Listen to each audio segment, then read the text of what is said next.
What it do, future millionaires? G Rose, Roosevelt for Prez. I just want to welcome you to part 2 of my interview with the TruYou founder, Zach Martinez. Hope you guys enjoyed part 1. Part 2 was just as good, if not better. Make sure you like, comment, subscribe, because I do want to hear from you in the comments. What do you think about this project? And without further ado, let's get into it. And I guess my next question would be, a lot going on in the Algorand space. Algorand is amazing, by the way.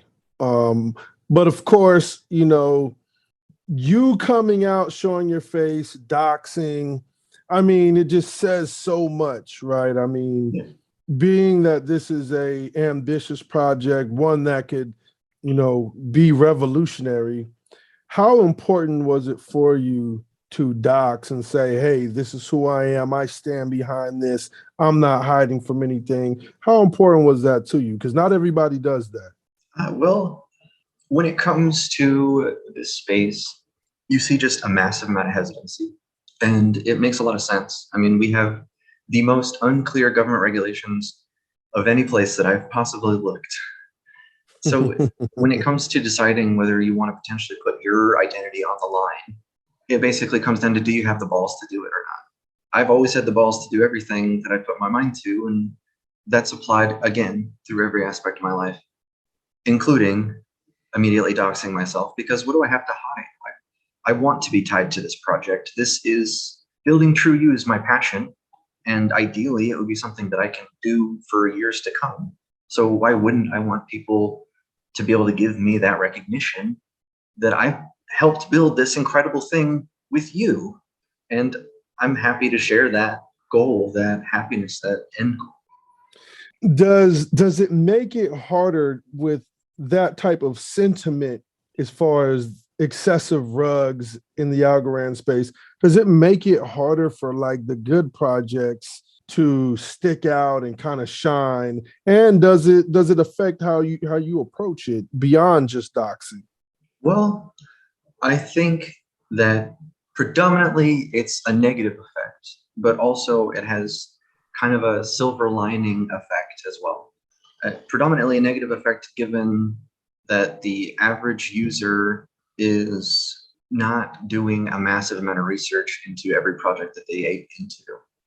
Even though they should, people see a number go up and they'll throw as much money as they want into it, because why not? Number go up. That's a good thing. So if anything, as cold-hearted as it seems, at least in the small aspects, this is a learning experience for some of these users.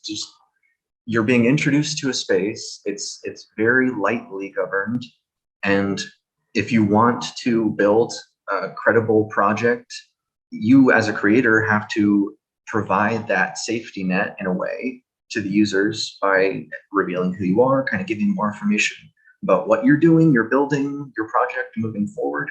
But I'm glad you said that, Zach, because look, I took a lot of heat for that, man. I feel like I take a lot of heat for my stance on this. Like, for example, I say, look, you can look at it as like a rug pull problem, or you can look at it as like a degen ape culture that doesn't do their research. That is kind of the problem, right? Because if we wanted to just really invest in good projects that we know have higher probability, right? So that would mean you're likely going to be on your D flies. Dequency is another one that's coming. You have, in my opinion, Headline, or you have Tiny. There's maybe 10 to 20 tokens that are kind of boring in the sense of like, if you're part of this ape culture where you just see something start spiking and then you go throw 200 in there hoping you'll make 200,000. I feel like that's the lack of research, right? Yes, I can say, look, let's be honest. How can you mitigate the risk if that's your intention? It's almost like playing the lottery, right? Exactly. You're just throwing your money in the air and hoping that it lands in somebody's pocket who doubles it. Yeah, and if you're truly looking to be safe with it, right, or mitigate risk, not only can you maybe stick to 5 or 10 projects on Algorand, But also you can just like maybe, invest in like a CD account, some bonds. I mean, nothing is like fully foolproof, especially not right now. But I think that people are getting rugged based on the culture. I mean, people are going to take projects are going to take advantage of that culture of people that are not willing to research Of course. because I don't know, it may just not be exciting. I don't know if it's because I come from stocks. I mean, I started at crypto, but during the 2018 crash, I kind of paid more attention to stocks. And with stocks, there's a lot more to break down. It doesn't really have like an ape culture.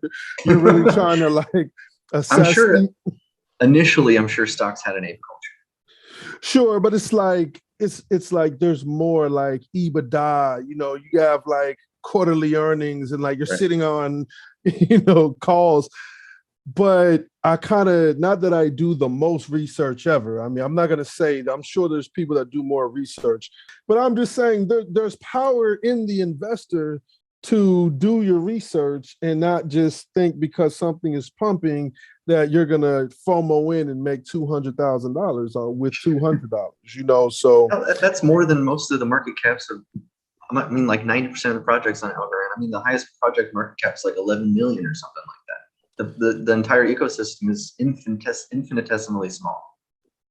Exactly. And so it's like, with that being said, I mean, I'm just glad that you said that because I felt like I got some blowback by putting that responsibility back on the investors as well. Not taking any off of you guys, but on my end, we have to do a good job.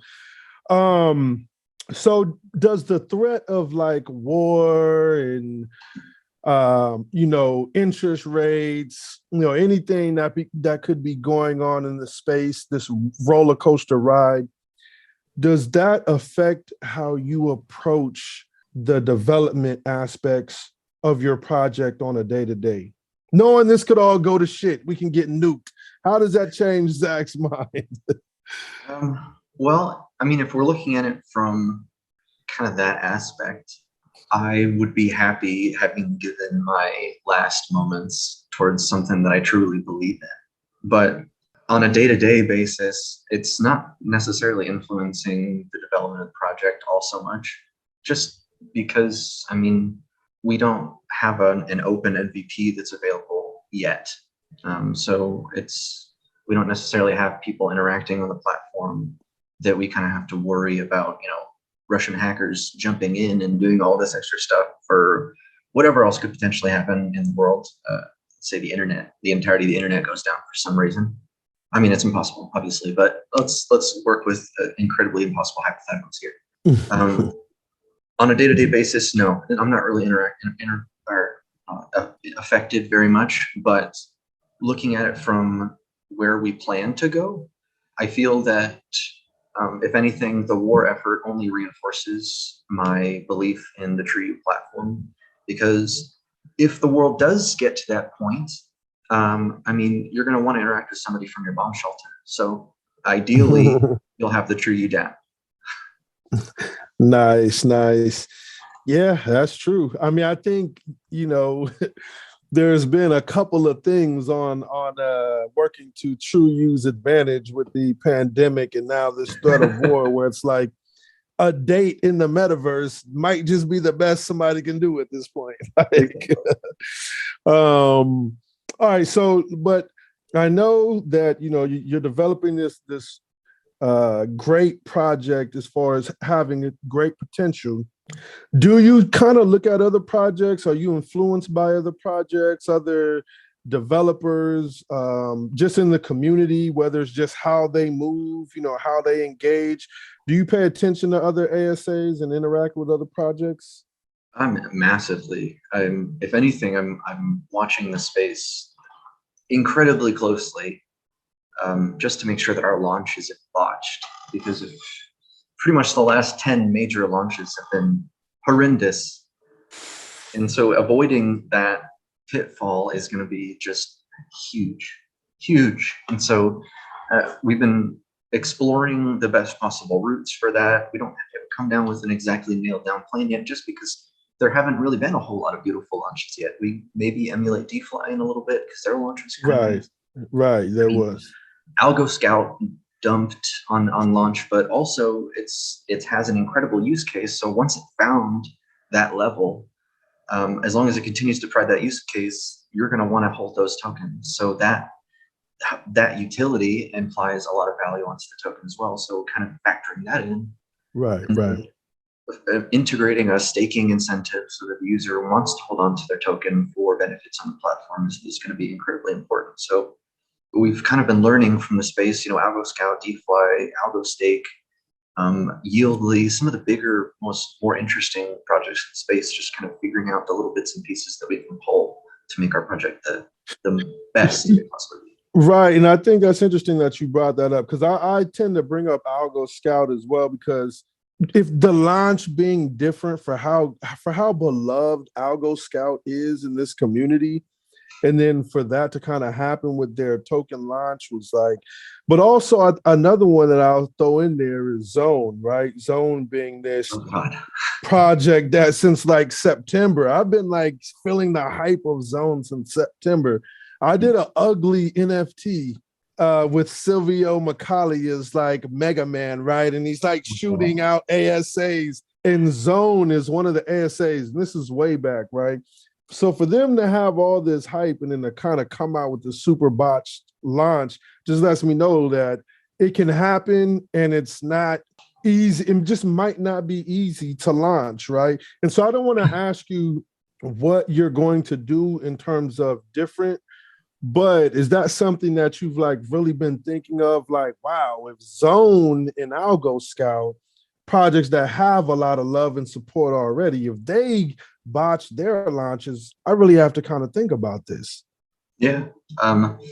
There is an incredibly valuable post that somebody made on the Algorand forums as well, kind of as an advisor on what to do and what not to do based on what's happened for the previous launches on the Algorand platform. I saw that. Good, beautiful. So I definitely paid close attention to that. Whoever that is, know that you were seen very much. I read through that thing diligently. And so kind of incorporating a little small things from there. I'm not sure. I mean, obviously we have a roadmap outlined on our webpage currently, and there is a current outline for how the funds are going to be used directly with, team efforts and development and pre-sale, private sale funds and things like that. These numbers initially were developed in like 2018 when the project was initially conceived. They kind of fit for the current situation, but the DeFi space and the crypto space has changed substantially since those times. The nice structures that people have decided to create for themselves, for their teams and their projects, have evolved substantially since that time. So it's something that we are also working on, figuring out the best path forward to make sure that people who buy on launch aren't immediately dumped on substantially by people who buy in the pre-sale and private sale. Figuring out that blend is going to be a really tricky situation, because you don't want to step on any toes, but you also want to be as fair as possible. And just another question before we move on.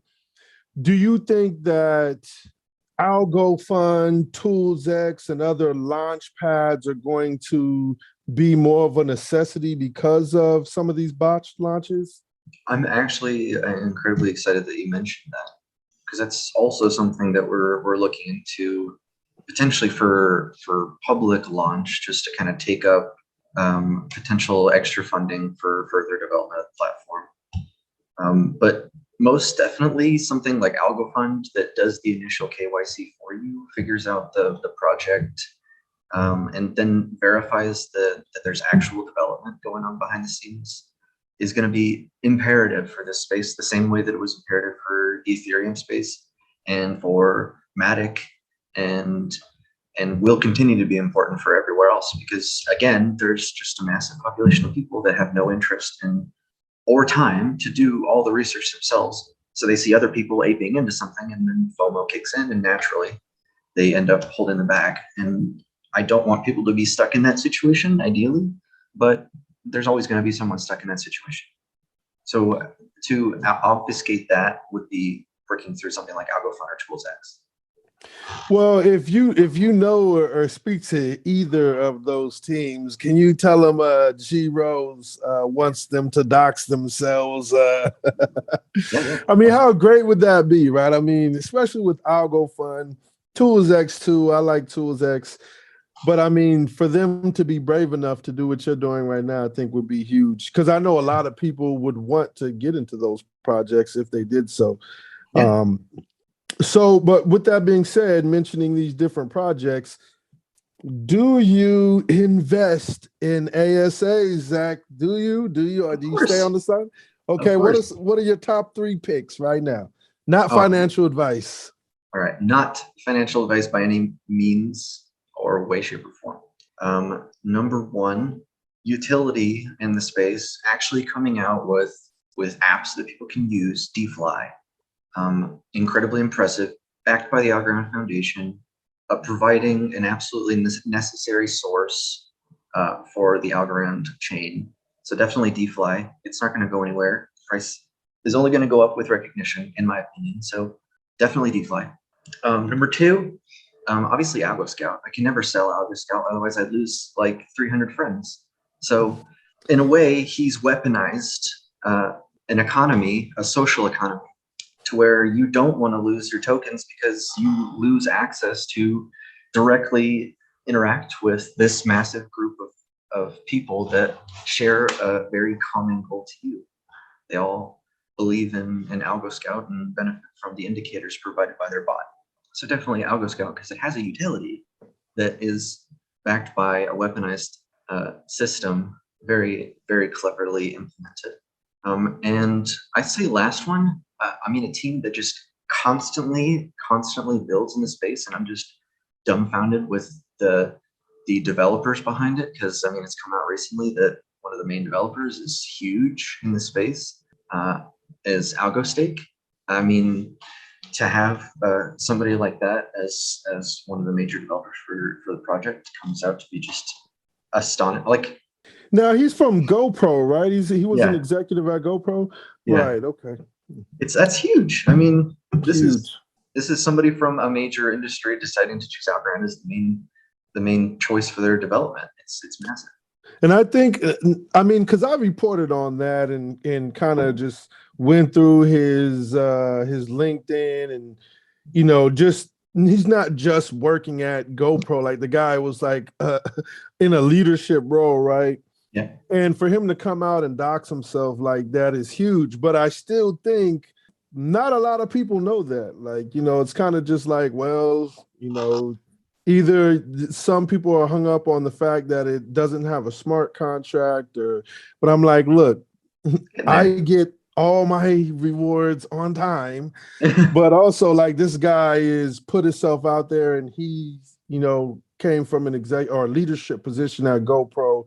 It's a lot to be said for that. Absolutely. Yeah, so I agree. I mean, thankfully I hold all of those. I guess DFly being kind of like my biggest. The one thing that I could say about TruYou is that just me kind of being really wrapped up in the space, ear to the street, a couple of projects, just people that I communicate with have reached out to me about you and vouched for you. Yeah, they vouched for you. So Wow. and which again, it goes back to what I was talking about in the beginning, right? Where, I came across you by somebody asking me what I thought about you. Well, I have a channel, so people constantly ask me every day, what do you think about this? Yeah, I think it was you, don't quote me, but it might have been TruYou and Algo Fund. I'm not sure.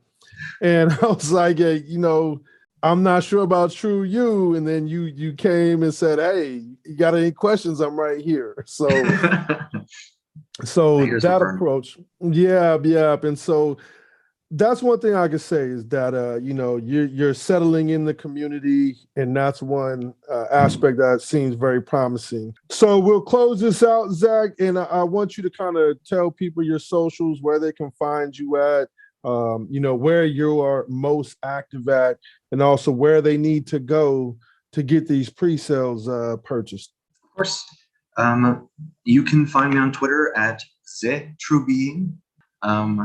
I pretty much post there every day. We also have a Twitter for the TruYou platform. It's at TruYou platform. I'm most active typically there. On Telegram, I'm most active. I'm at TruBeing. If you are trying to get a hold of us, maybe have a business inquiry or some questions, I'm always open. TruBeing at TruYou.io is a great email to get us at. Or we also have a Reddit as well, the TruYou original, and we have a Discord, TruYou platform as well. I try to keep a little bit of consistency through through the platform. So I don't know how you do it, man. That's that's a lot to keep up with. hey man, I'm currently on. I have 4 open tabs with the Algorand vanity address maker. Just see if I can get myself a TruYou address. You know what I mean? Yeah, hopefully nobody took it already, because I've been seeing that like people are taking like why would somebody that like they'll take like dfly.algo, and it's like they're just trying to like get some money, huh? definitely. Well, Zach, it's been my pleasure for real. Been about a month or so since we last zoomed. But definitely keeping my eye out on the project. This is one of the ones I think a lot of people are excited about. In any way that I can help get it out there, you're willing to dox yourself. We need to be talking about this project because you know that's big. That's big. That's right. All right. Well, again, thank you so much, you guys. TruYou. Much love to all the future millionaires checking it out. Make sure you check out Zach and TruYou. Let's get to it, y'all. Much love, Zach. We out of here. Peace.